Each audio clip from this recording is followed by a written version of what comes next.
अस्सलाम वालेकुम students and viewers, how are you? I hope you will be fine. तो आज का जो हमारा टॉपिक है वो बहुत ही इम्पोर्टेंट टॉपिक है। वो क्लास 10th का एक इम्पोर्टेंट टॉपिक है और वैसे भी इंग्लिश जो लिटरेचर है उसमें भी बहुत ज़्यादा पूछा जाता है, कम्पिटिटिव एग्जाम में भी पूछा जाता है। वो है जी नरेशन, डायरेक्ट एंड इनडायरेक्ट। तो narration basically two way communication होती है, डायरेक्ट एक इनडायरेक्ट। अब डायरेक्ट बात जो फेस टू फेस होती है, इनडायरेक्ट मीडियम का इस्तेमाल होता है। अब जैसे डायरेक्ट मैं बताता हूँ जी, फॉर एग्जाम्पल मैं एक स्टूडेंट को कहता हूँ कि असलम पानी लेके आओ। अब असलम और मेरी जो है ना फेस टू फेस बात हो रही है, तो ये डायरेक्ट होगी। अब इनडायरेक्ट क्या होती है जी? इनडायरेक्ट मीडियम को दरमियान में लेके आते हैं। कैसे जी? फॉर एग्जाम्पल मैं कहता हूँ अली को जो असलम को जाके कहो पानी लेके आए, तो अब ये अली जो है ना वो मीडियम हो गया हमारे दरमियान, तो इनडायरेक्ट उसको कहेंगे।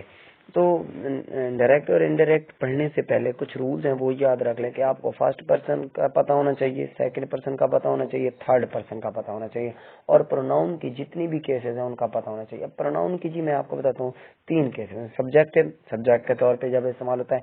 ऑब्जेक्टिव, जब ऑब्जेक्ट के तौर पे इस्तेमाल होता है। पोजेसिव, जब पोजेशन के तौर पे इस्तेमाल होता है। और होता है जी रिफ्लेक्सिव, जब सेल्फ के लिए इस्तेमाल किया जाए। ठीक है जी। थर्ड जो पर्सन है वो नहीं चेंज होते, फर्स्ट पर्सन भी चेंज होते हैं, सेकंड पर्सन भी चेंज होते हैं। जैसे जी जो आई है वो ही या शी में बदल जाएगा, जो वी है वो दे में बदल जाएगा, जो आवर है वो देयर में बदल जाएगा। तो इसी तरह ये चेंजेस होंगी। अब कुछ चेंजेस आप पढ़ लें, यूनिवर्सल ट्रूथ को हम चेंज नहीं कर सकते। ठीक है, कुछ चेंजेस आप पढ़ लें। उसके बाद जी जैसे दिस अगर आ जाता है डायरेक्ट में तो उसको दैट में बदल देंगे।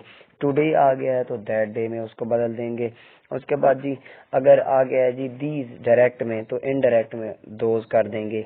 हेयर को देयर में, दस को सो में, नाउ को देन में, टुनाइट को दैट नाइट में, टुमारो को नेक्स्ट डे, यस्टरडे को प्रीवियस डे, लास्ट वीक को previous week, before yesterday before previous day. ठीक है जी, ये चेंजेस आप कर लें। उसके बाद जी आ जाते हैं हम टेंसेस पे, सेम टू सेम पढ़ते हैं। अब टेंसेस जी फिर आपको मैं बता देता हूँ कि 12 टेंसेस होते हैं। इनकी कैसे हम लोग बनाते हैं तो बड़ा आसान है जी। अब फॉर एग्जांपल पहले हम प्रेजेंट इनडेफिनिट को लेते हैं। अब प्रेजेंट इनडेफिनिट को हम क्या कर देंगे जी, पास्ट इंडेफिनिट में बदल देंगे। अब फॉर एग्जांपल जी एक सेंटेंस आता है जी, he said I eat Apple.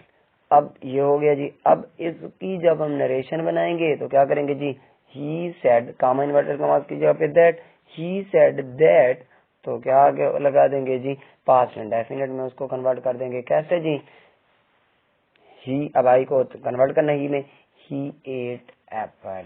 अब वर्ब की फर्स्ट फॉर्म प्रेजेंट इंडेफिनिट में यूज होती थी जी, आगे जी सेकंड में अपना सेकंड फॉर्म हम लोगों ने लगा दी एट, जिसे एट हो गया जी।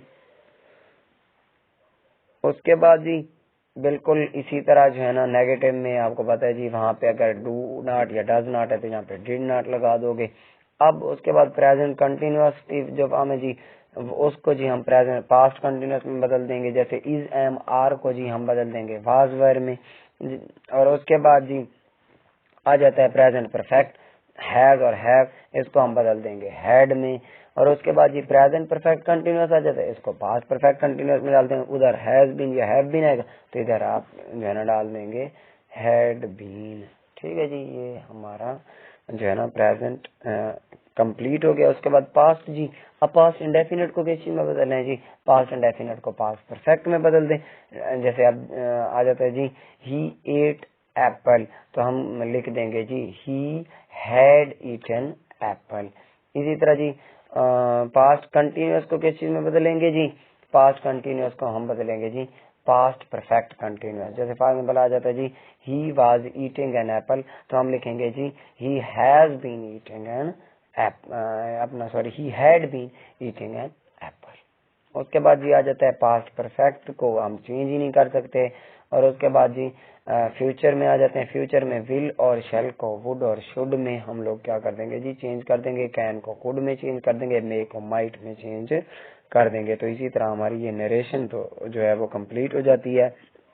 जैसे ये मैंने लिखा हुआ है आप लोगों के सामने कि इज एम आर को वाज और वर में, हैव और हैज को हैड में बदल देते हैं, विल और शेल को वुड और शुड में, कैन को कुड में और मे को माइट में, ठीक है जी। उसके बाद जी वुड, शुड, कुड, माइट को तब्दील नहीं किया जा सकता और यूनिवर्सल ट्रुथ भी चेंज नहीं होंगे।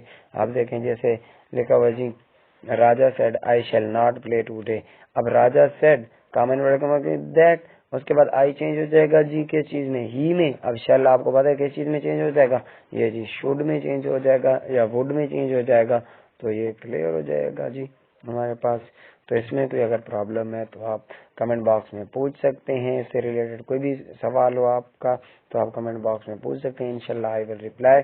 और इसकी दूसरी वीडियो इंशाल्लाह मैं बनाऊंगा, उसमें जी कंप्लीट नरेशन होगी जिसमें इंटेरोगेटिव आ जाएंगे, इंपेरेटिव आ जाएंगे, एक्सक्लेमेटरी आ जाएंगे, लेट वाले सेंटेंसेस आ जाएंगे।